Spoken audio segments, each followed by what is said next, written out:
Share ಮಾಡಿರುವಂಥ ರೆಸಿಪೀಸ್ನ ನೀವೆಲ್ಲರೂ ತುಂಬ ಇಷ್ಟಪಡ್ತಿದ್ದೀರಾ.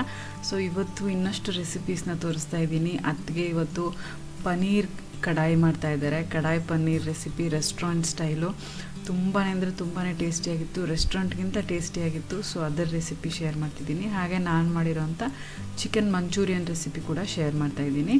ಸೊ ಇಂಟ್ರೆಸ್ಟ್ ಇರೋರು ತಡ ಮಾಡದೆ ವಿಡಿಯೋ ಪೂರ್ತಿ ನೋಡಿ ಹೇಗಿತ್ತು, ಇಷ್ಟ ಆಯ್ತಾ ಅಂತ ಕಮೆಂಟ್ಸಲ್ಲಿ ಬರೆದು ತಿಳಿಸೋದನ್ನು ಮರಿಬೇಡಿ.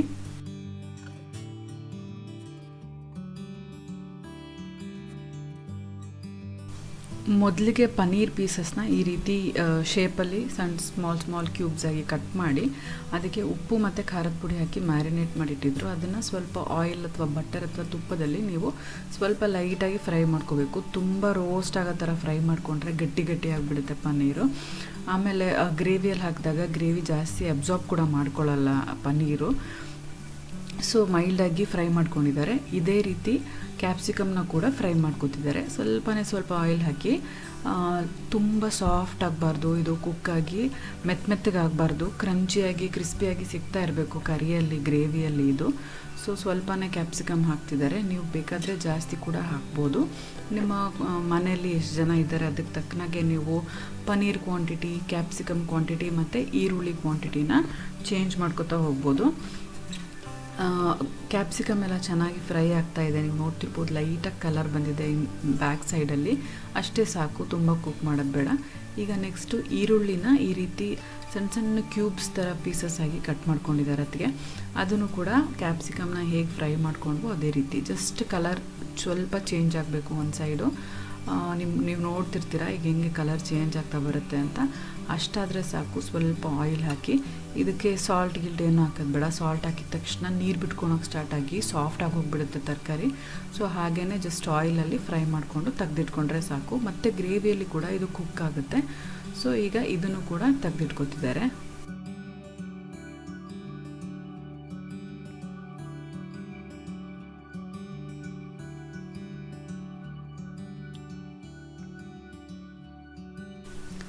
ಸೊ ಈಗ ಪನ್ನೀರ್ ರೆಡಿ ಆಯಿತು, ಕ್ಯಾಪ್ಸಿಕಮ್ ರೆಡಿ ಆಯಿತು, ಈರುಳ್ಳಿ ರೆಡಿ ಆಯಿತು. ನೆಕ್ಸ್ಟ್ ಈಗ ಮಸಾಲೆ ಪದಾರ್ಥ ಜೊತೆಗೆ ಏನು ಗ್ರೇವಿಗೆ ಏನೇನು ಬೇಕೋ ಅದನ್ನೆಲ್ಲ ಹಾಕೋತಿದ್ದಾರೆ. ಈಗ ಅದೇ ಪ್ಯಾನ್ಗೆ ಸ್ವಲ್ಪ ಆಯಿಲ್ ಹಾಕಿ ಪೆಪ್ಪರ್ ಕಾಳುಗಳು ಹಾಕಿದ್ದಾರೆ. ಅದಾದಮೇಲೆ ಲವಂಗ ಹಾಕ್ತಾಯಿದ್ದಾರೆ. ಎಲ್ಲನೂ ಒಂದು 7ರಿಂದ 8 ಹಾಕಿದ್ದಾರೆ. ಈಗ ಒಂದು ಸ್ಪೂನಷ್ಟು ಜೀರಿಗೆ ಹಾಕಿದ್ದಾರೆ. ಈಗ ಒಂದು 3 ಏಲಕ್ಕಿ ಹಾಕಿದ್ದಾರೆ. ಇದೆಲ್ಲನೂ ಲೋ ಫ್ಲೇಮಲ್ಲಿ ಚೆನ್ನಾಗಿ ಫ್ರೈ ಮಾಡ್ಕೋತಾ ಇದ್ದಾರೆ.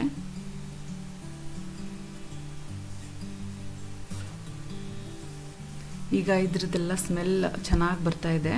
ಈ ಟೈಮಲ್ಲಿ ರಫಾಗಿ ಕಟ್ ಮಾಡಿಟ್ಕೊಂಡಿರೋಂಥ ಈರುಳ್ಳಿ ಹಾಕ್ತಿದ್ದಾರೆ. ಈರುಳ್ಳಿ ಚೆನ್ನಾಗಿ ಸಾಫ್ಟಾಗಿ ಚೆನ್ನಾಗಿ ಕುಕ್ ಆಗಬೇಕು. ಮೊದಲಿಗೆ ಮಾಡಿದ್ದಂಥ ಈರುಳ್ಳಿ ಇದೆಯಲ್ಲ ಆ ಥರ ಅಲ್ಲ ಇದು. ಇದನ್ನು ನಾವು ಮಿಕ್ಸಿಗೆ ಹಾಕಿ ಪೇಸ್ಟ್ ಮಾಡ್ಕೋತೀವಿ. ಸೊ ಎಲ್ಲನೂ ಚೆನ್ನಾಗಿ ಕುಕ್ಕಾಗಿ ಸಾಫ್ಟ್ ಆದಷ್ಟು ಚೆನ್ನಾಗಿ ಫೈನ್ ಪೇಸ್ಟ್ ಆಗುತ್ತೆ. ಈಗ ಇದಕ್ಕೆ ಜಿಂಜರ್ ಗಾರ್ಲಿಕ್ ಪೇಸ್ಟ್ ಹಾಕಿದ್ದಾರೆ 2 ಸ್ಪೂನಷ್ಟು. ಸೊ ಶುಂಠಿ ಬೆಳ್ಳುಳ್ಳಿ ಪೇಸ್ಟಿನ ಹಸಿ ವಾಸನೆ ಎಲ್ಲ ಹೋದ್ಮೇಲೆ ಇದಕ್ಕೆ ಟೊಮ್ಯಾಟೊ ಹಾಕ್ಕೊಡ್ತಾ ಇದ್ದೀವಿ. ಟೊಮ್ಯಾಟೊ ಸಾಫ್ಟ್ ಆಗಬೇಕು, ಚೆನ್ನಾಗಿ ಕುಕ್ ಆಗಬೇಕು. ಮುಚ್ಚಿಟ್ರೆ ಚೆನ್ನಾಗಿ ಸಾಫ್ಟ್ ಆಗುತ್ತೆ ಬೇಗ ಟೊಮ್ಯಾಟೊ. ಸೊ ಒಂದು 2 ಸಲ ಮಿಕ್ಸ್ ಕೊಟ್ಬಿಟ್ಟು ಮುಚ್ಚಿಟ್ಬಿಟ್ಟು ಆಮೇಲೆ ತೆಗೆದ್ರೆ ಚೆನ್ನಾಗಿ ಸಾಫ್ಟ್ ಆಗಿರುತ್ತೆ. ಇದಕ್ಕೆ ಸ್ವಲ್ಪ ಉಪ್ಪು ಹಾಕೋತಿದ್ದಾರೆ, ಬೇಗ ಚೆನ್ನಾಗಿ ಕುಕ್ ಆಗಲಿ, ಹಾಗೆ ನೀರು ಬಿಟ್ಕೊಳ್ಳಿ. ಅದೇ ನೀರಲ್ಲಿ ಎಲ್ಲನೂ ಮಸಾಲೆ ಹಾಗೆಯೇ ಈರುಳ್ಳಿ ಎಲ್ಲನೂ ಚೆನ್ನಾಗಿ ಕುಕ್ಕಾಗಿ ಸಾಫ್ಟಾಗಿ ಗೊಜ್ಜು ಥರ ಆಗುತ್ತೆ.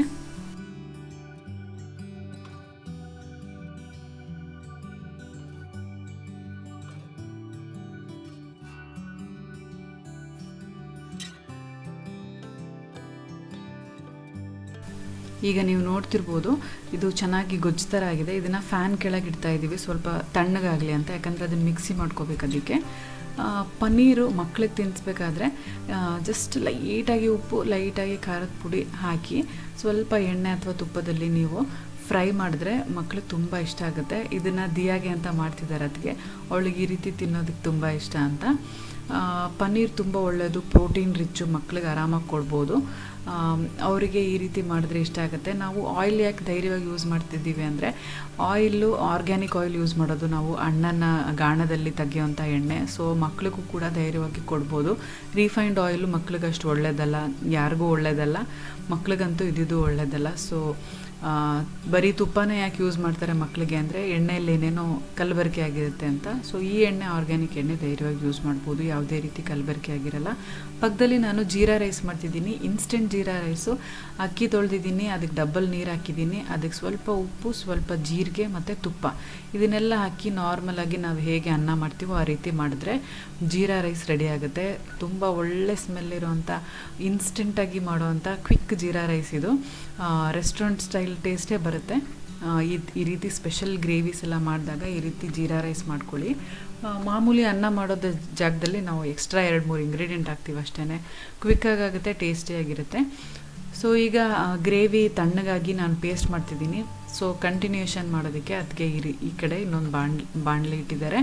ಇದರಲ್ಲಿ ಆಯಿಲ್ ಹಾಕಿ ಇದರಲ್ಲಿ ತೇಜ್ಪತ್ತ ಅಂತೀವಲ್ಲ, ಪಲಾವ್ ಎಲೆ, ಅದನ್ನು ಹಾಕ್ತಿದ್ದಾರೆ. ಅದಾದಮೇಲೆ ಖಾರದ ಪುಡಿ ಹಾಕ್ತಿದ್ದಾರೆ. ಖಾರದ ಪುಡಿ ಎಣ್ಣೆಯಲ್ಲಿ ಹಾಕೋದ್ರಿಂದ ಕಲರ್ ತುಂಬ ಚೆನ್ನಾಗಿ ಬಿಟ್ಕೊಂಡು ಗ್ರೇವಿ ಕಲರ್ ತುಂಬ ರಿಚಾಗಿ ಬರುತ್ತೆ. ಆದ್ರೂ ನಿಮ್ಮದು ಗ್ರೇವಿ ಕಲರ್ ಬರಲಿಲ್ಲ ಅಂದರೆ ನೀವು ಕಾಶ್ಮೀರಿ ರೆಡ್ ಚಿಲ್ಲಿ ಪೌಡರ್ ಕೂಡ ಯೂಸ್ ಮಾಡ್ಬೋದು. ಈಗ ನಾನು ರುಬ್ಬಿ ಕೊಟ್ಟಿರೋವಂಥ ಪೇಸ್ಟ್ ಏನಿದೆ ಅದನ್ನು ಹಾಕ್ತಾ ಇದ್ದಾರೆ ಗ್ರೇವಿಗೆ. ಇದೇ ಮೇನ್ ಇದಕ್ಕೆ ಟೇಸ್ಟ್ ಕೊಡೋದು. ಸೊ ಇದು ಚೆನ್ನಾಗಿ ಮಿಕ್ಸ್ ಆಗಿ ಚೆನ್ನಾಗಿ ಕುಕ್ ಆಗಬೇಕು. ನಾವೆಷ್ಟೇ ಕುಕ್ ಮಾಡಿದ್ರೂ ಮುಂಚೆ ಏನೇ ಇನ್ನೂ ಮಿಕ್ಕಿರೋ ಹಸಿ ವಾಸನೆ ಇದ್ರೂ ಈಗ ಕುಕ್ ಮಾಡುವಾಗ ಎಲ್ಲ ಹೋಗುತ್ತೆ. ಸೊ ಗ್ರೇವಿ ನೋಡ್ತಿರ್ಬೋದು ಎಷ್ಟು ಸಿಲ್ಕಿ ಸ್ಮೂತಾಗಿ ಎಷ್ಟು ಚೆನ್ನಾಗಾಗಿದೆ ಅಂತ. ಈ ಬಾಣಲಿ ಸ್ಟೇನ್ಲೆಸ್ ಸ್ಟೀಲ್ ಬಾಣಲಿ ಬಗ್ಗೆ ತುಂಬ ಜನ ಕೇಳ್ತಿರ್ತೀರ. ಇದ್ರದ್ದು ಸೇಮ್ ಆನ್ಲೈನ್ ಲಿಂಕ್ ಸಿಕ್ಕಿದ್ರೆ ನಾನು ನಿಮಗೆ ಡಿಸ್ಕ್ರಿಪ್ಷನ್ ಬಾಕ್ಸಲ್ಲಿ ಹಾಕಿರ್ತೀನಿ. ಇದನ್ನು ನಾನು ಸ್ಪಾರಲ್ಲಿ ತೊಗೊಂಡಿದ್ದೆ ಆ್ಯಕ್ಚುಲಿ. ಇದಕ್ಕೆ ಈಗ ಧನಿಯಾ ಪುಡಿ ಹಾಕ್ತಿದ್ದಾರೆ, 2 ಟೀ ಸ್ಪೂನಷ್ಟು ಧನಿಯಾ ಪುಡಿ, ಸ್ವಲ್ಪ ಅರಿಶಿನ ಪುಡಿ, ಹಾಗೆಯೇ ಉಪ್ಪು ನೀವು ನೋಡ್ಕೊಂಡು ಹಾಕೋಬೋದು, ಯಾಕಂದರೆ ನಾವು ಮಸಾಲೆ ಗೊಜ್ಜು ರೆಡಿ ಮಾಡುವಾಗ ಕೂಡ ಸ್ವಲ್ಪ ಹಾಕಿದ್ವಿ. ಸೊ ಇದನ್ನೆಲ್ಲ ಮಿಕ್ಸ್ ಮಾಡ್ತಾ ಹೋಗ್ತಾರೆ. ಈಗ ನೋಡ್ತಿರ್ಬೋದು ಕಲರ್ ಸ್ವಲ್ಪ ಲೈಟ್ ಆಗಿದೆ, ಬಟ್ ಕುಕ್ ಆಗ್ತಾ ನಾವು ಎಣ್ಣೆಯಲ್ಲಿ ಖಾರದ ಪುಡಿ ಹಾಕಿದ್ರಿಂದ ಕಲರ್ ಬಿಟ್ಕೋತಾ ಹೋಗಿ ಕಲರ್ ಸ್ವಲ್ಪ ಡಾರ್ಕ್ ಆಗ್ತಾ ಬರುತ್ತೆ. ಈಗ ಗ್ರೇವಿ ಕುಕ್ ಆಗ್ತಾ ಬಂದಿದೆ. ಈ ಟೈಮಲ್ಲಿ ನಾವು ಕ್ರೀಮ್ ಆ್ಯಡ್ ಮಾಡ್ತಾ ಇದ್ದೀವಿ. ನೀವು ಸ್ಟೋರಲ್ಲಿ ಸಿಗೋವಂಥ ಅಮೂಲ್ ಫ್ರೆಶ್ ಕ್ರೀಮ್ ಕೂಡ ಹಾಕ್ಬೋದು. ನಮ್ಮ ಮನೆಯಲ್ಲೇ ತುಂಬ ಗಟ್ಟಿ ಥಿಕ್ಕಾಗಿರೋಂಥ ಕೆನೆ ಬರುತ್ತೆ ಹಾಲು ಮೇಲೆ, ಅದೇ ಫ್ರೆಶ್ ಕ್ರೀಮ್ ನಮ್ಮ ಮನೆಯಲ್ಲಿ. ಸೊ ಅದನ್ನೇ ಹಾಕ್ತಿದ್ದೀವಿ. ನೀವು ಕೂಡ ನಿಮ್ಮ ಮನೆ ಹಾಲಿನ ಕೆನೆ ಹಾಕ್ಬೋದು. ಸೊ ಅದೆಲ್ಲ ಕರಗೋಗ್ತಾ ಇದೆ ನೋಡ್ತಿರ್ಬೋದು ಹೀಟಿಗೆ. ಈ ಟೈಮಲ್ಲಿ ಸ್ವಲ್ಪ ಕ್ರಷ್ ಮಾಡಿ ಕಸೂರಿ ಮೇಥಿ ಹಾಕ್ತಿದ್ದಾರೆ. ಇದನ್ನು ನಾನು ಫ್ರೀಝರಲ್ಲಿ ಇಟ್ಟಿರ್ತೀನಿ. ಫ್ರೀಝರಲ್ಲಿ ಇರೋದ್ರಿಂದ ಏನಾಗಿರುತ್ತೆ, ತುಂಬ ಕ್ರಿಸ್ಪಿಯಾಗಿರುತ್ತೆ, ಕ್ರಷ್ ಮಾಡಿ ಹಾಕೋಕ್ಕೆ ಈಸಿ. ಇದೊಂದು ಟಿಪ್ ನೀವು ಕೂಡ ಫಾಲೋ ಮಾಡ್ಬೋದು. ಸೊ 2 ದೊಡ್ಡ ಸ್ಪೂನಷ್ಟು ಕಸೂರಿ ಮೇಥಿ ಹಾಕಿದ್ದಾರೆ. ಅದಾದಮೇಲೆ ಥಿಕ್ನೆಸ್ನ ಅಡ್ಜಸ್ಟ್ ಮಾಡೋಕ್ಕೆ ಸ್ವಲ್ಪ ನೀರು ಹಾಕಿದ್ದಾರೆ. ಈ ಸ್ಟೇಜಲ್ಲಿ ನೀವು ಬೇಕಿದ್ದರೆ ಉಪ್ಪು ಎಲ್ಲ ಟೆಸ್ಟ್ ಮಾಡಿ ನೋಡ್ಬೋದು. ಈಗ ಒಂದು 5 ನಿಮಿಷ ಮುಚ್ಚಿಟ್ಟು ಕುಕ್ ಮಾಡಿದ್ರೆ ಚೆನ್ನಾಗಿ ಎಣ್ಣೆ ಬಿಟ್ಕೊಳ್ಳೋಕೆ ಶುರು ಆಗುತ್ತೆ, ಗ್ರೇವಿ ಥಿಕ್ ಆಗ್ತಾ ಬರುತ್ತೆ. ಹಾಗೆ ಕಲರ್ ಕೂಡ ನೋಡ್ತಿರ್ಬೋದು ನೀವು ಚೇಂಜ್ ಆಗಿದೆ. ಈ ಸ್ಟೇಜಲ್ಲಿ ಫ್ರೈ ಮಾಡಿಟ್ಕೊಂಡಿರೋ ಕ್ಯಾಪ್ಸಿಕಮ್ಮು ಮತ್ತು ಈರುಳ್ಳಿ ಹಾಕಿ ಇನ್ನೂ ಒಂದು ಸ್ವಲ್ಪ ಹೊತ್ತು ಕುಕ್ ಮಾಡಬೇಕಾಗತ್ತೆ.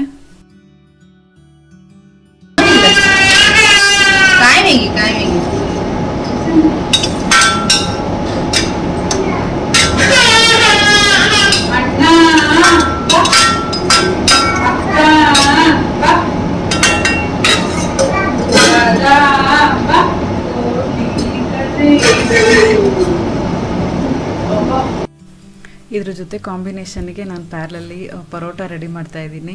ಮಕ್ಕಳು ಹಠ ಮಾಡ್ತಾ ಇದ್ದಾರೆ. ಅವ್ರನ್ನ ಮ್ಯಾನೇಜ್ ಮಾಡ್ಕೊಂಡು ಅಡುಗೆ ಮಾಡೋದು ತುಂಬಾ ಕಷ್ಟ, ಆದರೂ ಹೇಗೋ ಮ್ಯಾನೇಜ್ ಮಾಡ್ತಿದ್ದೀವಿ. ಈಗ ನೀವು ನೋಡ್ತಿರ್ಬೋದು ಗ್ರೇವಿ ಎಷ್ಟು ಥಿಕ್ ಆಗ್ತಾ ಬರ್ತಾ ಇದೆ. ಆಲ್ಮೋಸ್ಟ್ ರೆಸ್ಟೋರೆಂಟ್ ಸ್ಟೈಲ್ ಟೆಕ್ಸ್ಚರ್ ಕೂಡ ಬಂದಿದೆ. ಈ ಸ್ಟೇಜಲ್ಲಿ ಪನ್ನೀರ್ನ ಆ್ಯಡ್ ಮಾಡಿ ಮಿಕ್ಸ್ ಮಾಡ್ತಿದ್ದಾರೆ. ಹಾಗೆಯೇ ಕೊತ್ತಂಬರಿ ಸೊಪ್ಪು ಆ್ಯಡ್ ಮಾಡ್ತಿದ್ದಾರೆ. ಅದಾದಮೇಲೆ ಅರ್ಧ ಟೀ ಸ್ಪೂನಷ್ಟು ಗರಂ ಮಸಾಲ ಹಾಕ್ತಿದ್ದಾರೆ. ಇದು ಎವರೆಸ್ಟ್ ಗರಂ ಮಸಾಲ. ನಿಮ್ಮ ಮನೇಲಿ ಹೋಮ್ ಮೇಡ್ ಗರಂ ಮಸಾಲ ಇದ್ದರೆ ನೀವು ಅದನ್ನು ಕೂಡ ಯೂಸ್ ಮಾಡ್ಬೋದು. ಸೊ ಈಗ ಫೈನಲಿ ಎಲ್ಲನೂ ಒಂದ್ಸಲ ಫೈನಲಾಗಿ ಮಿಕ್ಸ್ ಕೊಡ್ತಾ ಇದ್ದಾರೆ. ಪನ್ನೀರ್ನ ಆದಷ್ಟು ಫೈನಲ್ ಸ್ಟೇಜಲ್ಲಿ ಹಾಕಿದ್ರೆ ಒಳ್ಳೆಯದು. ಪನ್ನೀರ್ ಜಾಸ್ತಿ ಓವರ್ ಕುಕ್ ಆದರೆ ಚೆನ್ನಾಗಿರೋದಿಲ್ಲ. ಹೇಗಿದ್ರೂ ನಾವು ಮುಂಚೆನೇ ಫ್ರೈ ಮಾಡ್ಕೊಂಡಿರ್ತೀವಿ. ನೀವು ರೆಸ್ಟೋರೆಂಟಲ್ಲೆಲ್ಲ ನೋಡಿರೋ ಹಾಗೆ ಇದು ಸ್ವಲ್ಪ ಕಡಾಯಿ ಪನ್ನೀರ್ ಅಂದರೆ ಥಿಕ್ಕಾಗೇ ಇರುತ್ತೆ. ನೀವು ಬೇಕಿದ್ದರೆ ಇದಕ್ಕೆ ಗೋಡಂಬಿ ಪೇಸ್ಟ್ ಕೂಡ ಆ್ಯಡ್ ಮಾಡ್ಕೋಬೋದು. ಬಟ್ ಕ್ರೀಮ್ ಆ್ಯಡ್ ಮಾಡೋದ್ರಿಂದ ಇದಕ್ಕೆ ಅದರದ್ದೇ ಆದ ರಿಚ್ನೆಸ್ ಬರುತ್ತೆ. ನಿಮ್ಮ ಮನೇಲಿ ಕ್ರೀಮ್ ಅವೈಲೇಬಲ್ ಇಲ್ಲ ಅಂದರೆ ನೀವು ಗೋಡಂಬಿನ ಸ್ವಲ್ಪ ಹೊತ್ತು ನೆನೆಸ್ಬಿಟ್ಟು ರುಬ್ಬಿಬಿಟ್ಟು ಕೂಡ ಹಾಕ್ಬೋದು. ತುಂಬ ಯಮ್ಮಿಯಾಗಿತ್ತು. ಡೆಫಿನೆಟ್ಲಿ ಟ್ರೈ ಮಾಡಬೇಕು ಈ ರೆಸಿಪಿನ ನೀವು. ಸೊ ನಾನು ಮಾಡಿರೋಂಥ ಚಿಕನ್ ಮಂಚೂರಿಯನ್ ರೆಸಿಪಿ ಶೇರ್ ಮಾಡ್ತಿದ್ದೀನಿ. ಇದಂತೂ ತುಂಬಾ ಈಸಿ. ಇದಕ್ಕೆ ನಾನು ಚಿಕನ್ ಬ್ರೆಸ್ಟ್ ಪೀಸಸ್ ಮತ್ತು ಥೈ ಪೀಸಸ್ ಏನಿರುತ್ತೆ, ಬೋನ್ಲೆಸ್ ಪೀಸಸ್ಸು, ಇದನ್ನು ನಾನು ಸಣ್ಣ ಸಣ್ಣ ಕ್ಯೂಬಾಗಿ ಕಟ್ ಮಾಡಿದ್ದೀನಿ. ಬೈಟ್ ಸೈಜ್ ಪೀಸಸ್ ಅಂತ. ಇದರಲ್ಲಿ ಮಸಾಲೆ ಅಥವಾ ನಾವು ಏನೇ ಸಾಸಸ್ ಹಾಕ್ತೀವಲ್ಲ ಚೆನ್ನಾಗಿ ಹೇಳ್ಕೊಳ್ಳುತ್ತೆ ಚಿಕ್ಕ ಚಿಕ್ಕ ಪೀಸ್ ಆಗಿದ್ರೆ ಅಂತ. ಇದಕ್ಕೆ ನಾನು 3 ಟೀ ಸ್ಪೂನಷ್ಟು ಕಾರ್ನ್ಫ್ಲೋರ್, 3 ಟೀ ಸ್ಪೂನಷ್ಟು ಮೈದಾ ಹಿಟ್ಟು, ಒಂದು 1/4 teaspoon salt, 1/4 teaspoon pepper powder ಹಾಕಿ, ಆ ಪೌಡರ್ ಏನಿರುತ್ತೆ ಅದನ್ನು ಡೈರೆಕ್ಟಾಗಿ ಚಿಕನ್ ಪೀಸಸ್ನ ಆ ಪೌಡರಲ್ಲೇ ಹಾಕಿ ಚೆನ್ನಾಗಿ ಆ ಪೌಡರ್ ಚಿಕನ್ ಪೀಸಸ್ಗೆ ಕೋಟ್ ಆಗೋವರೆಗೂ ನಾನು ಮಿಕ್ಸ್ ಮಾಡಿದ್ದೀನಿ. ಅದಾದಮೇಲೆ ನಾನು first time batch by batch chicken ಪೀಸಸ್ನ ಫ್ರೈ ಮಾಡಿ ಇಟ್ಕೊಂಡಿದ್ದೀನಿ. ಈಗ ನಾನು ಮಾಡ್ತಿರೋದು second time double frying. Double fry ಮಾಡೋದ್ರಿಂದ ಚಿಕನ್ ಪೀಸಸ್ ಕ್ರಿಸ್ಪಿಯಾಗಿ ಆಗುತ್ತೆ. ಚಿಕನ್ ಓವರ್ ಕುಕ್ ಆಗಬಾರ್ದು. ಸೊ ಫಸ್ಟ್ ಟೈಮೂ ಸ್ವಲ್ಪ ಫ್ರೈ ಮಾಡಿ ತೆಗೆದುಬಿಡ್ಬೇಕು ಮೀಡಿಯಮ್ ಫ್ಲೇಮಲ್ಲಿ. ಸೆಕೆಂಡ್ ಟೈಮ್ ಕೂಡ ಅಷ್ಟೇ ಹೈ ಫ್ಲೇಮಲ್ಲಿಟ್ಟು ಒಂದು 2 ನಿಮಿಷನೂ ಬೇಡ, ಒಂದು 30 ಸೆಕೆಂಡ್ಸ್ ಹೈ ಫ್ಲೇಮಲ್ಲಿ ಫ್ರೈ ಮಾಡಿದ್ರೆ ಕಲರ್ ಕೂಡ ರಿಚ್ಚಾಗಿ ಬರುತ್ತೆ, ಫುಡ್ ಕಲರ್ ಇಲ್ದಲೇ. ಹಾಗೆಯೇ ಕ್ರಿಸ್ಪಿ ಕೂಡ ಆಗುತ್ತೆ. ಸೊ ಈಗ ಚಿಕನ್ ಪೀಸಸ್ನ ನಾನು ಈ ರೀತಿ ಫ್ರೈ ಮಾಡಿಟ್ಕೊಂಡಿದ್ದೀನಿ. ಈಗ ಇದಕ್ಕೆ ಒಗ್ಗರಣೆ ಹಾಕಿ ಸಾಸಿ ಚಿಕನ್ ಮಂಚೂರಿಯನ್ ಮಾಡೋಣ. ಇದಕ್ಕೆ ನಾನು ಈಗ ಫ್ರೈ ಮಾಡಿರೋ ಆಯಿಲ್ನ ಯೂಸ್ ಮಾಡ್ತಿದ್ದೀನಿ, ಬಟ್ ಸಪ್ರೇಟ್ ಪ್ಯಾನ್ ತೊಗೊಂಡಿದ್ದೀನಿ. ಇದರಲ್ಲಿ ಆಯಿಲ್ನ ಹಾಕ್ಬಿಟ್ಟು ನಾನು ಒಂದೊಂದೇ ಇಂಗ್ರೀಡಿಯೆಂಟ್ಸ್ನ ಹಾಕ್ತಾ ಹೋಗ್ತೀನಿ. ನಾನು ಮುಂಚೆನೇ ಚಾಪರಲ್ಲಿ ಸ್ವಲ್ಪ ಈರುಳ್ಳಿ, ಬೆಳ್ಳುಳ್ಳಿ, ಜಿಂಜರ್ ಮತ್ತು ಗ್ರೀನ್ ಚಿಲ್ಲಿ ಎಲ್ಲನೂ ನಾನು ಚೆನ್ನಾಗಿ ಪೇಸ್ಟ್ ಮಾಡಿ ಇಟ್ಕೊಂಡಿದ್ದೀನಿ. ಸಣ್ಣದಾಗಿ ಕಟ್ ಮಾಡಿ ಇಟ್ಕೊಂಡಿದ್ದೀನಿ. ಆಲ್ಮೋಸ್ಟ್ ಪೇಸ್ಟ್ ಥರನೇ ಆಗಿದೆ, ನೀವು ನೋಡ್ತಿರ್ಬೋದು, ತುಂಬ ಸಣ್ಣ ಪೀಸಸ್ ಆಗಿದೆ.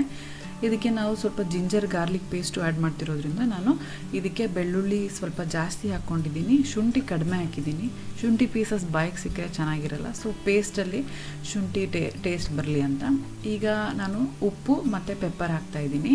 ಇದಕ್ಕೆ ಧನಿಯಾ ಪುಡಿ, ಖಾರದ ಪುಡಿ, ಹಾಗೆ ಗರಂ ಮಸಾಲ ಏನು ಹಾಕೋದು ಬೇಡ. ಇದು ಚೈನೀಸ್ ಸ್ಟೈಲ್ ಆದ್ದರಿಂದ ನಾವು ಎಲ್ಲನೂ ಸಾಸಸ್ಸಲ್ಲೇ ಹಾಕ್ತೀವಿ. ಸೊ ಇದಿಷ್ಟನ್ನು ನಾನು ಚೆನ್ನಾಗಿ ಹೈ ಫ್ಲೇಮಲ್ಲಿ ಫ್ರೈ ಮಾಡ್ಕೊತಿದ್ದೀನಿ. ಇದೆಲ್ಲ ತುಂಬ ಸಾಫ್ಟ್ ಆಗೋದೇನು ಬೇಡ, ಜಸ್ಟ್ ಟ್ರಾನ್ಸ್ಲೂಸೆಂಟ್ ಆದರೆ ಸಾಕು. ಈ ಸ್ಟೇಜಲ್ಲಿ ನಾನು 1 ಕ್ಯಾಪ್ ಫುಲ್ಲಷ್ಟು ವೆನಿಗರ್ ಹಾಕಿದ್ದೀನಿ. ಹಾಗೆಯೇ 1ರಿಂದ 1.5 ಟೀ ಸ್ಪೂನಷ್ಟು ಟೊಮ್ಯಾಟೊ ಕೆಚಪ್ ಹಾಕ್ತಿದ್ದೀನಿ. ಹಾಗೆ ರೆಡ್ ಚಿಲ್ಲಿ ಸಾಸ್ ಹಾಕ್ತಿದ್ದೀನಿ. ನಿಮ್ಮ ಮನೇಲಿ ಗ್ರೀನ್ ಚಿಲ್ಲಿ ಸಾಸ್ ಇದ್ದರೆ ಅದನ್ನು ಕೂಡ ಹಾಕ್ಬೋದು. ಹಾಗೆಯೇ 2 ಕ್ಯಾಪ್ ಫುಲ್ಲಷ್ಟು ಸೋಯಾ ಸಾಸ್ ಹಾಕ್ತಿದ್ದೀನಿ. ಡಾರ್ಕ್ ಸೋಯಾ ಸಾಸ್ ಹಾಕಿದಷ್ಟು ಚೆನ್ನಾಗಿ ಕಲರ್ ಬರುತ್ತೆ, ರಿಚ್ ಕಲರ್ ಬರುತ್ತೆ. ಲೈಟ್ ಸೋಯಾ ಸಾಸ್ ಇದ್ದರೆ ನೀವು 1 ಸ್ಪೂನ್ ಜಾಸ್ತಿ ಹಾಕಿ. ಈಗ ರೆಡ್ ಚಿಲ್ಲಿ ಸಾಸ್ ಕೂಡ ಆ್ಯಡ್ ಮಾಡಿದಾದ್ಮೇಲೆ ಎಲ್ಲ ಸಾಸಸ್ ಚೆನ್ನಾಗಿ ಮಿಕ್ಸ್ ಮಾಡ್ಕೊತಿದ್ದೀನಿ. ನೋಡ್ತಿರ್ಬೋದು ಕಲರ್ ಎಷ್ಟು ಚೆನ್ನಾಗಿ ಬಂದಿದೆ ಡಾರ್ಕ್ ಸೋಯಾ ಸಾಸ್ ಕಡೆಯಿಂದ ಅಂತ. ಇದಕ್ಕೆ ನಾನು 2 ಸ್ಪೂನಷ್ಟು ಕಾರ್ನ್ಫ್ಲೋರ್ಗೆ ಒಂದು 4-5 ಸ್ಪೂನಷ್ಟು ನೀರು ಹಾಕಿ ಅದನ್ನು ಚೆನ್ನಾಗಿ ಕರಗಿಸ್ಬಿಟ್ಟು ಆ ನೀರನ್ನು ಹಾಕ್ತಿದ್ದೀನಿ. ಇದಕ್ಕೆ ಕಾರ್ನ್ಫ್ಲವರ್ ಸ್ಲರಿ ಅಂತಾರೆ ಅದನ್ನು. ಇದಕ್ಕೆ ಹಾಕಿದಾಗ ನಿಮ್ಗೆ ಎಷ್ಟು ಇದು ನೀರು ಥರ ಕಾಣಿಸ್ತಿದೆಯಲ್ಲ, ಕುಕ್ ಆಗಿದ ತಕ್ಷಣ ಇದು ಥಿಕ್ಕಾಗುತ್ತೆ. ಇದೇ ಸಾಸ್ ಆಗಿ ನಮ್ಮ ಚಿಕನ್ ಪೀಸಸ್ಗೆ ಕೋಟ್ ಆಗೋದು. ಸೊ ಈ ಸಾಸ್ ಚೆನ್ನಾಗಿ ಟೇಸ್ಟಿ ಇದ್ದಷ್ಟು ಚಿಕನ್ ಮಂಚೂರಿಯನ್ ಟೇಸ್ಟಿ ಆಗುತ್ತೆ. ಈಗ ಸಾಸ್ ರೆಡಿಯಾಗಿದೆ. ನಾವು ಫ್ರೈ ಮಾಡಿಟ್ಕೊಂಡಿರೋ ಚಿಕನ್ ಪೀಸಸ್ನ ಹಾಕಿ ಮಿಕ್ಸ್ ಮಾಡಿ ಎಲ್ಲ ಚಿಕನ್ ಪೀಸಸ್ಗೂ ಈ ಸಾಸ್ ಚೆನ್ನಾಗಿ ಕೋಟ್ ಆಗೋವರೆಗೂ ಮಿಕ್ಸ್ ಮಾಡಿದ್ರೆ ಸಾಕು. Street style chicken manchurian ready ಆಗುತ್ತೆ. ಇದಕ್ಕೆ ಸ್ಟ್ರೀಟ್ ಸ್ಟೈಲ್ ಅಥವಾ ರೆಸ್ಟೋರೆಂಟೆಲ್ಲ ತಿಂದರೆ ಟೇಸ್ಟಿಂಗ್ ಪೌಡರ್ ಅಥವಾ ಅಜಿನೋಮೋಟೋ ಅಂತೀವಲ್ಲ ಅದನ್ನೆಲ್ಲ ಹಾಕಿರ್ತಾರೆ, ಅದರಿಂದ ತುಂಬ ಎಕ್ಸ್ಟ್ರಾ ಟೇಸ್ಟ್ ಅನಿಸುತ್ತೆ. ಬಟ್ ಇಷ್ಟೇ ಹಾಕಿ ಮಾಡಿದ್ರೂ ಕೂಡ ತುಂಬ ಟೇಸ್ಟಿಯಾಗಿರುತ್ತೆ. ನೀವು ಬೇಕು ಅಂದರೆ ನೀವು ಅಜಿನೋಮೋಟೋ ಕೂಡ ಸಿಗುತ್ತೆ ಅಂಗಡಿಯಲ್ಲಿ, ಟೇಸ್ಟಿಂಗ್ ಪೌಡರ್ ಅಥವಾ ಏನಂತಾರೆ ಅದಕ್ಕೆ MSG ಅಂತೇನೋ ಅಂತಾರೆ, ಅದೆಲ್ಲ ಸಿಗುತ್ತೆ. ನೀವು ಬೇಕಿದ್ದರೆ ಅದನ್ನು ಒಂದು 1/4 ಟೀ ಸ್ಪೂನ್ ಹಾಕ್ಕೋಬೋದು. ನಾವು ಮಕ್ಕಳೆಲ್ಲ ಇರೋದ್ರಿಂದ ಅವರು ಕೂಡ ತಿನ್ನೋದ್ರಿಂದ ನಾವು ಇದಕ್ಕೆ ಏನೂ ಹಾಕ್ತಾಯಿಲ್ಲ, ಇಷ್ಟೇ ಇಂಗ್ರೀಡಿಯೆಂಟ್ಸ್ ಸಾಕು. ತುಂಬ ರುಚಿಯಾಗಿತ್ತು.